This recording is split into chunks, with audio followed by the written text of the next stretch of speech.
વડોદરામાં ડિલિવરી બોયઝની કરતૂત સામે આવી છે, જેમાં પેન્ટાલૂન્સ સ્ટોરના કુરિયર કરેલા કપડાની ડિલિવરી કરતા યુવકો દ્વારા પાર્સલમાંથી કપડાં કાઢીને પથ્થર મોકલવામાં આવતા હતા. ત્યારે ચોરેલા બ્રાન્ડેડ કપડાને રોડ પર વેચવા જતા 4 ડિલિવરી બોય ક્રાઇમ બ્રાન્ચની ટીમે ઝડપી પાડ્યા.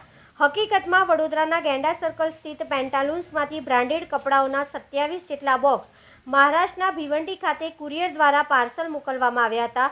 પેન્ટાલૂન્સના સ્ટોર દ્વારા કપડાં કુરિયર કરવા માટે GSFC સ્થિત કુરિયર કંપની ડિલિવરીનું કામ કરતી હતી. આથી વડોદરા ક્રાઇમ બ્રાન્ચની ટીમે બાતમીના આધારે ડિલિવરીનું કામ કરતા 4 ડિલિવરી બોય પર નજર રાખી હતી, જેઓએ 15 દિવસ અગાઉ પેન્ટાલૂન્સના કુરિયરમાંથી 64,000ની કિંમતના બ્રાન્ડેડ કપડાની ચોરી કરી હતી. આ કપડાં વેચવા માટે તેઓ દશરથ ગામમાં આવેલ પાણીની ટાંકી નજીક ઊભા હતા. આ સમયે ક્રાઇમ બ્રાન્ચની ટીમે તમામને ઝડપી પાડ્યા હતા.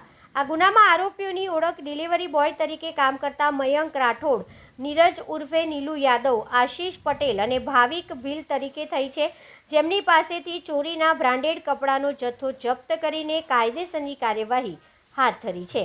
આ 4 ડિલિવરી બોય ઉપરાંત અન્ય 2 ઇસમો પણ ઝડપાયા છે. હાલ આ તમામ સામે ગોરવા પોલીસ મથકમાં ગુનો દાખલ કરી આગળની તપાસ હાથ ધરવામાં આવી છે.